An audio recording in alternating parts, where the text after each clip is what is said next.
o governo atual, o governo Lula, já consumiu cerca de 7 bilhões em despesas com viagens oficiais nos primeiros 3 anos de mandato, né? O governo Lula já está no 4º ano, mas temos dados dos 3 anos até o ano passado. Esse é um valor que supera gestões anteriores e continua crescendo, porque este ano está em curso ainda, e ele agora está lá na Coreia do Sul, tendo passado pela Índia, né, por Nova Delhi.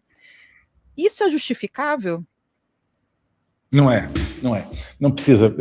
Isso é um exagero, isso é um absurdo. Esse número que você falou é muito interessante, é muito chamativo. Veja, sobretudo se você compara com o orçamento do Itamaraty. Qual que é o orçamento do Itamaraty? Agora não sei exatamente quanto está. No meu tempo era algo como 1,4 bilhão de reais por ano. Tá? Digamos 1,5 bilhão de reais por ano. Então, esse número de 7 bilhões de reais significa mais de 4 orçamentos anuais do Itamaraty para as viagens do Lula. Para as viagens do Lula. Quer dizer, você faz todas as 200 embaixadas do Brasil e consulados funcionarem o ano inteiro, né? E com atendimento a brasileiros, que é uma coisa vital para nós, com defesa de interesses comerciais e tudo isso,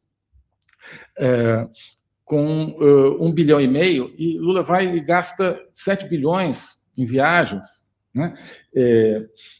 Isso me parece que é totalmente injustificável, isso não tem um resultado, concreto, não tem nada senão digamos, por um lado, um trabalho de imagem dele, né, porque isso tudo é para a imagem dele, junto aos seus amigos aí da elite internacional, né, tentar mascarar a realidade do sistema de poder apodrecido do Brasil. Né.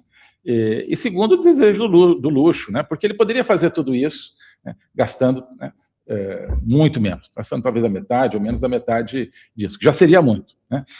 Então, viagens são necessárias, mas tem que ser dentro de um orçamento razoável, porque nós temos as embaixadas, temos que valorizar essas embaixadas, consulados no exterior, né? Enfim, tem que haver uma certa austeridade, eu acho. Né? Então, no período do presidente Bolsonaro, o presidente Bolsonaro fazia questão de se hospedar em hotéis médios, nunca se hospedou em hotel de luxo, né? E não aceitava, né, nenhum tipo de extravagância, coisa nenhuma nessas viagens.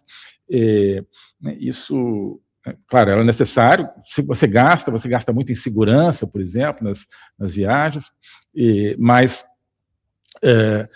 ou seja, havia muito mais retorno, com muito menos despesa, com muito menos investimento do que está vendo agora. Porque o que está sendo conseguido de concreto para o Brasil nisso tudo? Né? O que você tem a mostrar disso tudo? Nada, só a imagem do Lula, né? A imagem da Janja, a imagem de outras pessoas.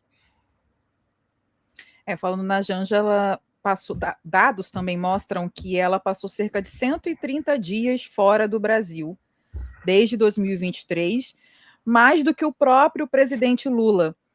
E ela tem uma forma de trabalhar, digamos assim, que ela vai antes do presidente Lula aos países. Né? Na Coreia do Sul, ela foi 3 dias antes dele, com a comitiva, e está hospedada em um hotel com uma diária de mais de 7 mil reais. Isso também ultrapassa o papel institucional de uma primeira-dama, né? Sim, me parece que ultrapassa. Inclusive porque você não vê o resultado. Você não, ela pode, né, teoricamente, até pela lei, você pode nomear uma pessoa que não seja funcionário para uma determinada gestão, para uma determinada negociação, mas não é o caso, né? Exatamente não é o caso. Então, qual é o resultado de tudo isso? Né? Qual é o resultado de tudo isso? Você vê resultados concretos. Por exemplo, vai na China, né? A Janja, pelo que se relatou, né, pediu para o Xi Jinping mandar especialistas em censura para virem censurar no Brasil. Né? Rede social. Então, né, rede social, pois é. Então, esse é o tipo de trabalho que está sendo feito quando não é gravado. Será que é esse tipo de trabalho que está sendo feito também, com essas despesas absurdas? Então, isso só desmerece o país, né? É óbvio que isso é visto pelos países que recebem como algo muito estranho, como algo de um país que tem seus problemas, né? Que não tem uma institucionalidade bem desenvolvida. O que é essa primeira-dama, né, falando, né, sabe-se lá o que ela está falando, né? Ou se é só para gastar, se é só para fazer compra, de toda forma, né? Isso passa uma imagem péssima, isso que eu quero dizer, né? Passa uma imagem péssima de, né, inclusive de estrutura de poder, só quem que manda, né? É o presidente foi eleito ou é essa pessoa que não foi eleita, mas que, né, pretende então falar em nome dele, né? Isso é um problema para uma democracia, né? Porque, eu falei, a Itamaraty tem que falar aquilo que é instruído pelo governo, né? Por quê? Porque esse governo foi eleito, né? Então você tem lá embaixadores, você tem, né, diplomatas, em toda uma cadeia de comando, né, que precisa ser respeitada. E aí vem alguém que está fora de qualquer cadeia de comando, né, portanto está fora do controle democrático, porque, né, se um embaixador falar o que não é para ser falado, isso contraria a lei, né? Se ele, né, não cumpre uma instrução, isso contraria a lei, ele, né, tem que responder por isso, né?